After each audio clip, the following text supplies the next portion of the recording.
बिंदु सिंह, अपराध जगत का एक ऐसा खौफनाक नाम जिसे सुनते ही अगर दहशत हो जाए तो ये कोई बहुत बड़ी बात नहीं। जहानाबाद जंक्शन से महज 2.5 किलोमीटर की दूरी पर पड़ने वाला एक गांव मोकर दौलतपुर, जहां के दो भाई बिंदु और फेकन सिंह, जिनके बहादुरी के किस्से आज भी जहानाबाद से लेकर मसौड़ी तक के हर घर में सुनाए जाते हैं। गुड्डू शर्मा के प्रतिशोध की गाथा 80 के दशक का हर वो बच्चा जानता है जो मगध से ताल्लुक रखता है। बिंदु सिंह अपराध जगत का एक ऐसा नाम जिसको सुनते ही राजधानी के लोगों की नींदें हराम हो जाती हैं। उसका एक फोन बड़े से बड़े डॉक्टर, प्रोफेसर, कोचिंग चलाने वाला, यहां तक कि बाहुबलियों के भी नींद उड़ाता है। वो पहला बाहुबली जिसमें 14 वर्ष तक राजधानी को अपने कब्जे में रखा। सरकार चाहे किसी की भी आई, इसके अपराध के सिलसिले रुकने का नाम नहीं। राजधानी में ना तो उस वक्त कोई सूरजभान सिंह को जानता था और ना ही अनंत सिंह और छोटे सरकार। अब बात करेंगे एक ऐसे शख्स की जिसे अनडिवाइडेड बिहार के कारागारों का किंग कहा जाता है। बांकीपुर जेल से लेकर जहानाबाद तक, भागलपुर से लेकर बक्सर और बोकारो से लेकर धनबाद तक, बिहार, झारखंड और पूर्वी उत्तर प्रदेश का ऐसा कोई भी केंद्रीय कारागार नहीं जिसमें बिंदु सिंह का सिक्का न चलता। भारतीय सेना का एक ऐसा पुरस्कृत जवान जिसे बेस्ट फायरर का अवार्ड मिला हो, वह इतना बड़ा अपराधी कैसे बन गया? आइए जानते हैं बिहार के एकमात्र ऐसे बाहुबली के बारे में जिसकी रिहाई के लिए खुद एसपी और डीएम को पटना उच्च न्यायालय से गुजारिश करनी पड़ी। 78 में 17.5 वर्ष की उम्र में पहली बार आर्मी ज्वाइन करने के बाद 5.5 साल सेवा देने के उपरांत 82 में बिंदु सिंह अपने गांव दौलतपुर आया था छुट्टी में, क्योंकि बाबूजी किसान थे तो थोड़ा खेती में बिंदु सिंह हाथ बढ़ाया करता था। खेत पर फिटर खुले हुए। अचानक से 3:30 बजे के करीब गोली चलने की आवाज आती है। बिंदु सिंह अपने दोस्त विनय पांडे, जो कि वहीं उसका सहयोग कर रहा था, उससे पूछता है कि भाई आखिर ये गोली चल कहाँ रही है? जिस पर विनय पांडे ने उसे बताया कि बगल के भूमियारों के गांव नगौली में नक्सलियों ने हमला कर दिया है। बिंदु सिंह कहता है कि फिर तो हमें वहां चलना चाहिए। जिसके उत्तर में विनय पांडे का जवाब आता है कि पूरे भूमियारों का ठेका क्या हम ही लोगों ने ले रखा है, जिसे जरूरत होगा वो खुद मदद मांगने यहाँ पहुंचेगा, अपना काम करो। अब ये बातें चली रही थी कि नगौली से दौलतपुर की तरफ एक लड़का दौड़ता हुआ आ रहा है। उसने गांव वालों से मदद मांगी तो गांव वालों ने खेत की तरफ इशारा करते हुए बिंदु सिंह की तरफ भेज दिया। वो लड़का बिंदु सिंह के पास दौड़ता हुआ आया। बिंदु दा, जल्दी चलिए नहीं तो डोहिया वाला काट हो जाएगा। डोहिया एक ऐसा विभत्स नरसंहार जिसमें नक्सलियों ने भूमियार समाज की औरतों के स्तन तक काटे। लोग डोहिया के नाम से डरने लगे और यही कारण था कि बिंदु सिंह सीधे अपने घर की ओर भागा। Track suit, track pant, north star जूता और अपनी पत्नी से 3006 का राइफल मार गोलियों का बेल्ट लेकर सीधे नगौली की ओर निकल पड़ा।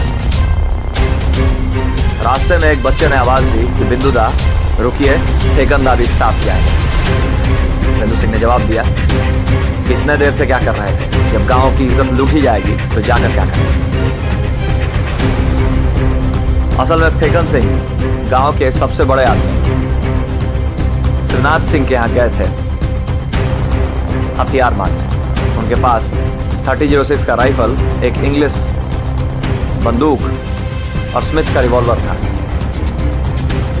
लेकिन उन्होंने देने से साफ मना कर दिया। गांव वाले भी मिन्नतें करते रहे, लेकिन श्रीनाथ सिंह ने अपने हथियार बिंदु सिंह को नगौली ले जाने के लिए नहीं दिए। मजबूरन फेकन सिंह अपने भाई को अकेला जाता देखते रहे गांव वालों के साथ, लेकिन कोई अच्छा हथियार न होने की वजह से मदद नहीं कर पाए।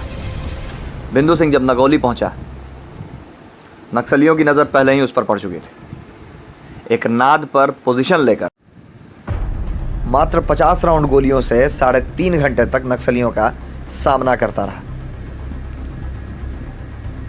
काउंटर करने के अंदाज से नक्सलियों को यह तो साफ हो गया था कि यह कोई आम गांव वाला नहीं है। बिंदु सिंह ने 550 मीटर दूर पर ही नक्सलियों को रोक रखा था। इसी बीच कुछ वर्दी में लोग बिंदु सिंह की ओर नगौली की तरफ दौड़ते हुए दिखाई प्रतीत हुए। बिंदु सिंह ने बिना सोचे 2 राउंड गोलियां उनके ऊपर चला दी, जिस पर गमछे का सिग्नल देते हुए उन लोगों ने इशारा किया। इशारे से यह साफ हो गया था कि या तो वो कोई अपना आदमी है या फिर कोई प्रशासनिक अधिकारी। करीब पहुंचते ही उन लोगों ने बिंदु सिंह को गिरफ्तार कर लिया। असल में अपने 6 पुलिसकर्मियों के साथ डीएसपी तिवारी गांव की ओर भागते आ रहे थे। पुलिस का बिंदु सिंह को हिरासत में लेना था कि पूरा गांव पुलिस वालों पर टूट पड़ा। बच्चे, बूढ़े, महिला लोगों ने पुलिस से बिंदु सिंह को अलग कर लिया और पुलिस वालों को भद्दी भद्दी गालियां देते हुए ये कहने लगे कि एक तो इतनी लेट से आए और जिसकी वजह से गांव की लाज बची है, आते ही उसे अरेस्ट कर लिया। पुलिस वालों को समझने में देर ना लगी। उन्होंने बिंदु सिंह से पूछा, क्या करते हैं? कद काठी देखकर ही डीएसपी तिवारी ने अनुमान लगा लिया था। बिंदु सिंह ने कहा, फौजी हूं। डीएसपी तिवारी ने कहा, वेरी गुड। नाम? बिंदु सिंह। कुछ देर और हमारा साथ दे सकते हो? उत्तर में बिंदु सिंह ने कहा, रात में। अभी पुलिस वाले बिंदु सिंह को लेकर कुछ दूर आगे बढ़े ही थे कि नक्सलियों की नजर उन पर पड़ गई और एक बार फिर से काउंटर शुरू हो गया। लगभग 2.5 घंटे चले इस मुठभेड़ ने नक्सलियों को विनय नाम के उस व्यक्ति जिसे उन्होंने अगवा कर लिया था, उसे छोड़कर भागने पर मजबूर कर दिया। दूसरे दिन रविवार पत्रिका में एक खबर छपी कि एक फौजी ने बचाई गांव की लाज। उस खबर में नगौली की पूरी घटना का जिक्र था। बिंदु सिंह रातों रात जहानाबाद से लेकर के पटना तक चर्चा में आ गया। किसे पता था कि ये बहादुरी के चर्चे अपने साथ एक बहुत बड़ी मुसीबत लेके आने वाले हैं। और यहीं से शुरू होती है नक्सलियों और बिंदु सिंह के बीच एक लंबी अदावत, जो खत्म हुई उनके परिवार की जान लेकर। अगले सेशन में बताएंगे बाकी की कहानी।